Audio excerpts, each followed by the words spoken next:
हमारी आज की कहानी का शीर्षक है बहू इंसान है या जिन। सासू जी ने कहा, बहू कल रित्तू को उसकी ससुराल वाले लेने आने वाले हैं। मैंने शाम को सबका खाना रखा है। कुल 8-9 लोग हैं। तुम संभाल लोगी ना? पूजा, जी मम्मी जी। अब सासू जी ने अगला पासा फेंका। अच्छा, वो मैंने अपनी बहन के घर वालों को भी बुलाया है, बस इतना ही होगा। पूजा, जी मम्मी जी। अच्छा, तू पेन पेपर ला, हम खाने का मेन्यू, सामान, सब्जी वगैरह की लिस्ट बना लेते हैं। शाम को तू सुपरमार्केट से ले आना। पूजा, जी मम्मी जी। अरे, गिफ्ट भी तो देने पड़ेंगे। खाली शगुन तो ओल्ड फैशन हो गया, और रित्तू के लिए साड़ी भी लानी होगी। अच्छा बहू, ऐसा करो, तुम फटाफट रसोई निपटा के मार्केट निकल जाओ ताकि शाम तक लौट आओ। फिर तुम्हें खाना भी बनाना है। मुझसे अब ये मार्केट के काम नहीं होते। घुटनों में भी तो दर्द है, पर बच्चों को देख लूँगी, सासू जी ने एहसान जताते हुए कहा। पूजा, जी मम्मी जी। रसोई से निपटते हुए 3 बज गए। ऑटो लेकर पूजा मार्केट पहुंची। रित्तू के लिए साड़ी, गिफ्ट शादी में ही 6 बज गए। सुपरमार्केट में भी 2 घंटे लगे। भीड़ हो जाती है शाम को काउंटर पर। लौटी तो 8:30 हो गए। अंदर आते ही सासू जी बोली, बहू क्या पूरा बाजार खरीदने गई थी? इतना वक्त लगा दिया। अजय भी ऑफिस से आ गया। अब जल्दी से खाने की तैयारी करो, बच्चे भूखे हैं।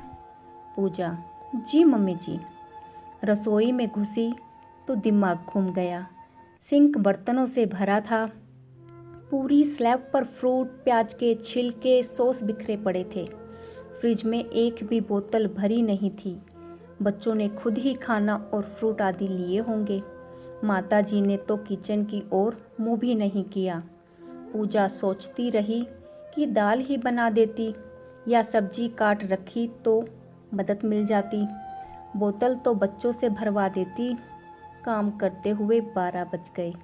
रूम में आई तो अजय ने कहा, एक मेड क्यों नहीं रख लेती, थोड़ी हेल्प हो जाती। पूजा ने कहा, मेड की ज़रूरत नहीं है, वैसे भी मम्मी को पसंद नहीं है। अगले दिन शाम को इतने लोगों का खाना, सारी तैयारी खुद पूजा ने की। बस रोटी बनवाने वाली 2 हेल्पर बुलवाई थी। ऊपर से फरमान आया, यूं बेकार सी डेली वियर साड़ी की बजाय अच्छी साड़ी और कुछ ट्रेडिशनल गहने भी पहनने हैं, वरना लोग सोचेंगे कि बहू की कदर नहीं है। पूजा ने बनारसी साड़ी, कंगना और नेकलेस सेट पहना। उस पर इतना काम। सब पूजा के खाने की, पहनावे की और शालीनता की तारीफ कर रहे थे, पर पूजा बहुत थकी हुई और अंदर से उदास थी, क्योंकि सासू जी के मुंह से एक शब्द तारीफ का नहीं निकला। अगले दिन सुबह मौसी सास के घर पर सबका खाना रखा गया। उनकी बहू सपना ने भी सबका खाना खुद बनाया। वो भी बहुत सुंदर साड़ी और गहने पहनकर तैयार हुई। वो बिल्कुल थकी हुई नहीं लग रही थी। पूजा ने गौर किया कि उसके हाथ मैनिक्योर किए हुए, अच्छी तरह नेल पॉलिश और किसी भी तरह से काम करने वाले नहीं लगे। पूजा ने पूछा, सपना तुम कैसे इतना काम करने के बावजूद खुद को मेंटेन कर रही हो? तुम्हारे हाथ इतने कोमल और तुम इतनी तरोताज़ा कैसे रह लेती हो? सपना बोली, भाभी आप बहुत भोले हो। किसका दिमाग खराब है जो इतने लोगों का खाना अकेले बनाए? वो जो 2 हेल्पर रखी थी उनको मैंने 1000 रुपये एक्स्ट्रा दिए तो उन्होंने सारी तैयारियां खुद की। रोटी भी वही बनाएंगी।